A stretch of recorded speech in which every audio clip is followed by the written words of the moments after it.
Hi everyone. देखो अभी first इसके पहले वाले मैंने फर्स्ट चैप्टर मैंने करवा दिए, हिस्टोग्राफी कैसे डेवलप हुआ था वेस्ट में। ठीक है, वेस्ट में कैसे डेवलप हुआ था ये मैंने करवा दिया है। ठीक है, अभी हम देखेंगे कि हिस्टोग्राफी कैसे डेवलप होगा इंडियन ट्रेडिशन में, मतलब इंडिया में कैसे हिस्टोग्राफी डेवलप हुआ। हिस्टोग्राफी मतलब मैं फिर से बता देता हूँ कि कोई ऑब्जेक्ट्स या कोई भी चीज़ मिलना, मैन्युस्क्रिप्ट हो गया, स्कल्पचर हो गया, कोई भी चीज़ मिलना एंशियंट साइट से, फिर उसके अंदर जो हिस्टोरियन होता है वो अपने नरेशन के हिसाब से लिखता है, उसको हिस्टोग्राफी बोलते हैं। अभी इंडियन स्टाइल में हम देखेंगे हिस्टोग्राफी को। ठीक है, ट्रेडिशन ऑफ इंडियन हिस्टोग्राफी और Indian histography various ideological framework. ठीक, so tradition of Indian histography we learn about western tradition of histography in the last lesson. ठीक है, लास्ट लेसन में आपने देखा था कि western tradition of histography, and in this lesson we will know about the tradition of Indian histography. ठीक है, last chapter में हमने देखा था कि वेस्टर्न ट्रेडिशन के बारे में, अब ये चैप्टर में हम देखेंगे इंडियन ट्रेडिशन के बारे में। ठीक है, and historiography in the ancient period. अभी 3 भाग में बटा गया। अभी एंशियंट पीरियड में देखेंगे कि इंडिया में हिस्टोग्राफी एंशियंट पीरियड में कैसा था। ठीक, in the ancient period in India, memories of the great deeds of ancestor and mythological lore, also also memories of social transition were preserved with the help of oral recital। ठीक है, पुराने time में जितने भी जो ancestor के जो memories थे माइथोलॉजिकल, जो भी सोशल ट्रांजिशन थे, वो उसको ओरल रिसाइटल के थ्रू प्रिजर्व किया गया। मतलब जैसे कि पुराने टाइम पे जो भी एंसेस्टर थे हमारे, उनके जो अच्छे डीड्स थे, मतलब जो उन्होंने अच्छा काम किया था, उसको ओरल रिसाइटल के थ्रू, ओरली के थ्रू उसको प्रिजर्व किया जाता था, या तो बता दिया जाता था आगे के जनरेशन को। The inscription on the Harappan seals and other artefacts confirm that Indian had mastered the art of writing as early in the third millennium before common era. मतलब 3000 साल बिफोर कॉमन एरा, मतलब आज से 5000 साल पहले ये जो इंस्क्रिप्शन जो हरप्पन साइट पे जो मिला था ना, और तो ये हमें बताता है कि वहाँ के लोगों का जो राइटिंग स्टाइल था ना, वो बहुत मास्टर थे उनमें। ठीक है, मतलब उन्होंने मास्टरी किया था वो सब राइटिंग में। And however the Harappan script is not yet successfully decipher. देखो ये पूरा एक तरह से पूरा एक मिस्ट्री बन के रख गया है पूरा आज तक।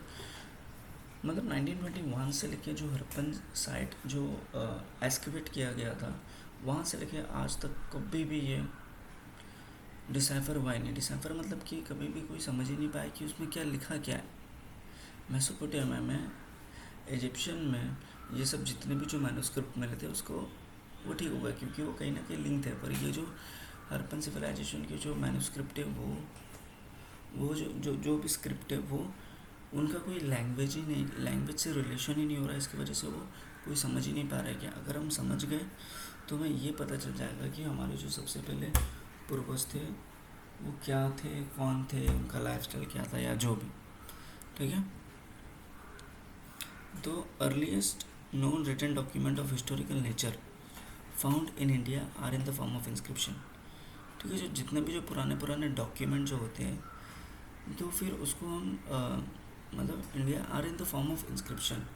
दे are dated to the 3rd century before common era, and that is the emperor Ashoka Mauryan times, and his edicts are inscribed on natural rocks and stone below. देखो एम्परर जो अशोक था, उनके जो इंस्क्रिप्शन थे जो भी थे, वो सब किस में लिखे गए थे?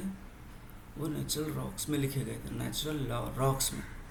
ठीक है, from the 1st century common era inscription began to occur on coins, metal images and sculpture.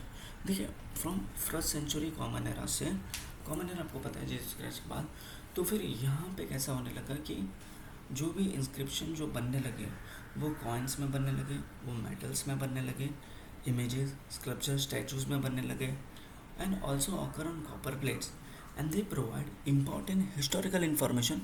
We get to know about the dates of various kings, dynastic and genealogies territorial extent and administration of the various empire and the kingdoms.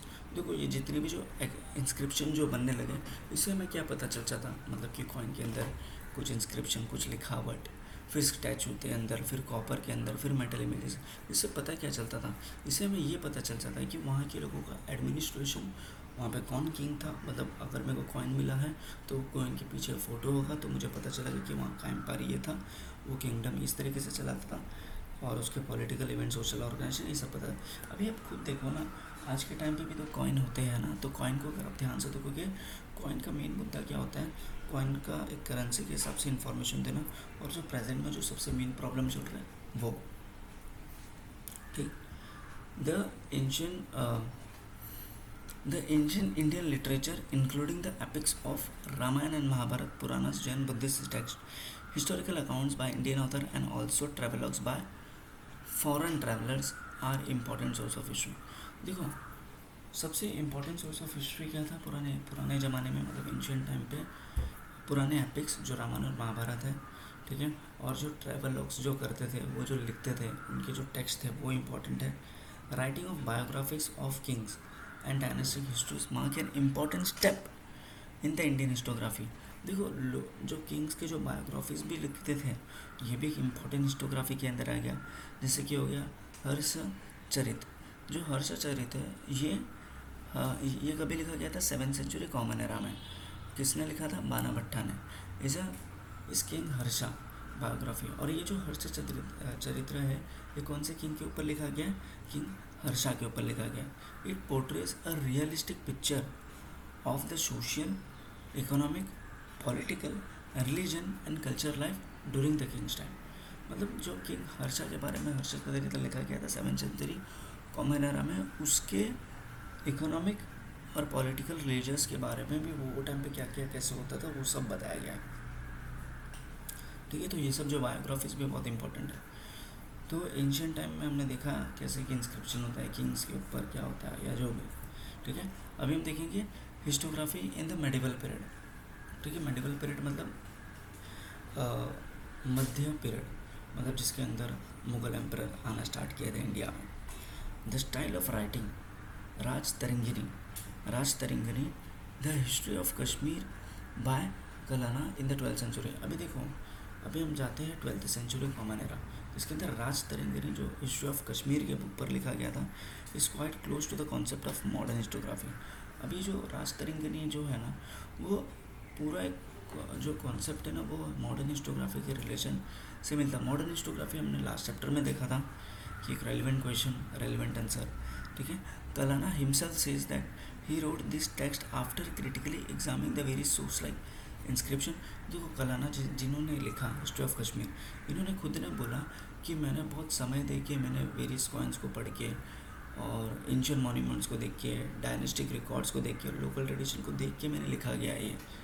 In the medieval India the historian in the courts of Muslim rulers, ठीक है। जो भी historian थे मुस्लिम rural के दरबार के अंदर जो भी हिस्टोरियन थे, वो ज़्यादा करके अरेबिक और पर्शियन से इन्फ्लुएंस हुए थे। अमंग द ज़ियाउद्दीन बरानी होल्ड्स एन इम्पॉर्टेंट प्लेस। फिर उसमें से जो ज़ियाउद्दीन बरानी इम्पॉर्टेंट प्लेस था। In Tarikh i Firoz Shahi, a book written by him. फिर जो ये ज़ियाउद्दीन है, इन्होंने एक बुक लिखा था तारिक ए फिरोज शाही, और बुक रिटन जो लिखा था इन्होंने, he was stated in this book purpose of historiography. और इनके अंदर बुक में उन्होंने क्या लिखा था कि हिस्टोग्राफी का पर्पस क्या है, उनके बारे में लिखा था कि ये क्यों लिखा क्यों जाता है। According to him the historian duty is not limited to only to recording of the ruler values, policies and welfare, but also write about the rural feelings and incorrect policies. Barani further says that the historian should also take into account the consideration impact of teaching of the wise and the learn of the saints and the cultural life. Thus Barani expanded the scope of historiography. देखो जो तारिक ए फिरोज जो बरानी जो ज़ियाउद्दीन ने अपने book में क्या क्या लिखा था, पर्पसेस लिखा था, और उसके अंदर उसने बताया था कि जो भी हिस्टोरियन जो है, उसे सिर्फ और सिर्फ खाली किंग के अच्छाई को नहीं दर्शाना है, किंग की बुराई को भी किंग कैसे फील हुआ। ऐसे नहीं कि हमेशा जो भी अगर हिस्टोरियन है, मैं नरेंद्र मोदी के बारे में अगर लिख रहा हूँ, मैं हिस्टोरियन हूँ, तो मैं ये नहीं लिखूँगा ना कि नरेंद्र मोदी इस तरीके से काम करें।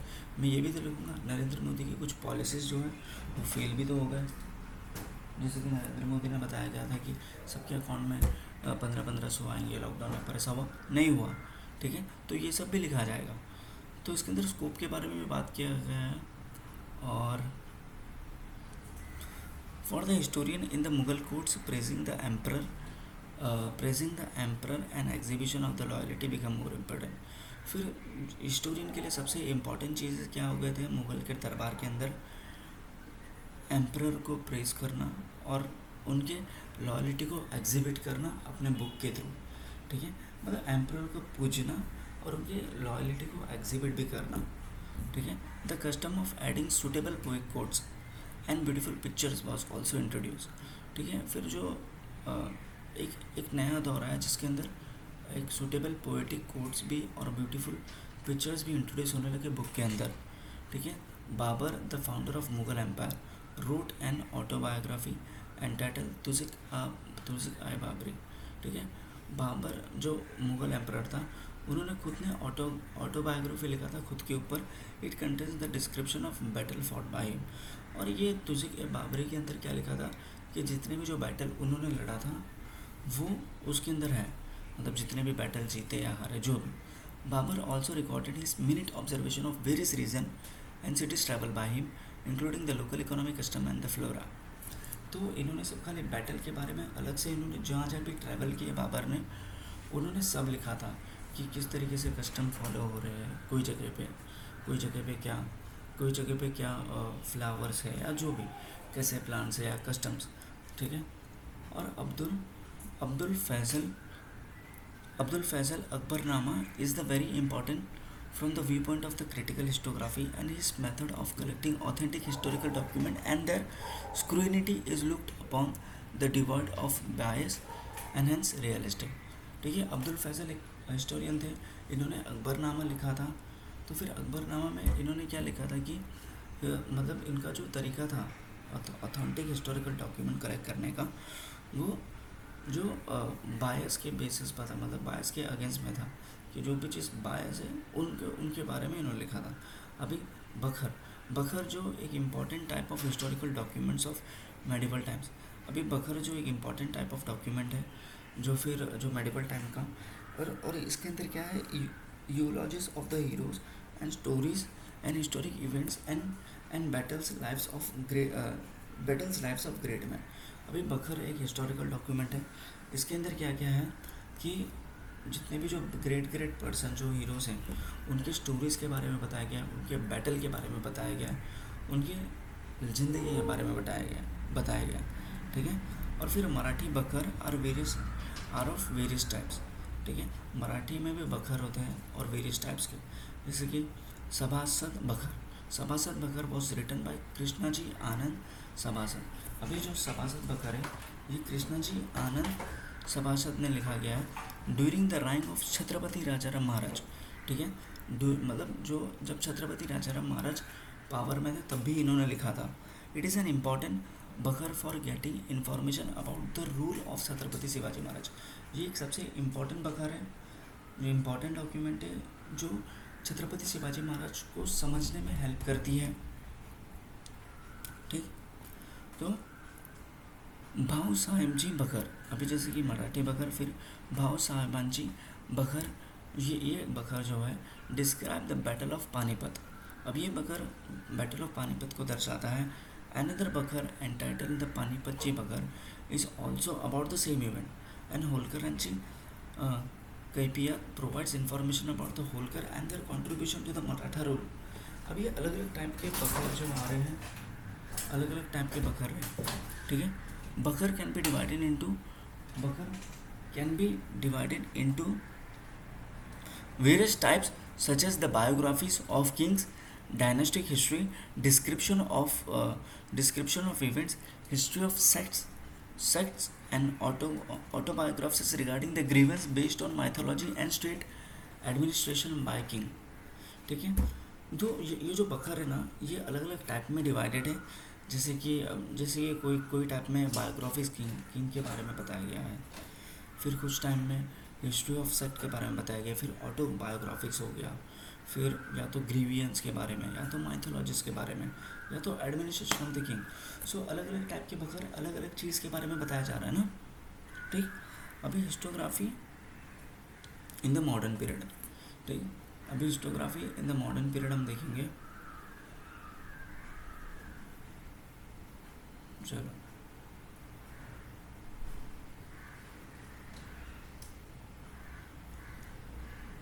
Historiography in the modern period. ठीक है, हमने एंशिएंट देखा, मेडिवल देखा, अभी मॉडर्न पीरियड। मेडिवल में हमने क्या देखा, बखर देखा, अलग अलग टाइप के डॉक्यूमेंट। अभी modern period. In the 20th century the Indian archaeological exploration and the research of the ancient sites were excavated under the supervision of Sir Alexander Cunningham। ठीक है, अभी 20th सेंचुरी में आते हैं। जो 20th सेंचुरी था, जो Indian archaeological exploration and the research started under the British rule. अभी जो भी आर्कोलॉजिकल एक्सकवेशन हो रहे हैं वो ब्रिटिश रूल के अंदर में स्टार्ट हुआ था 20th सेंचुरी के पास। सर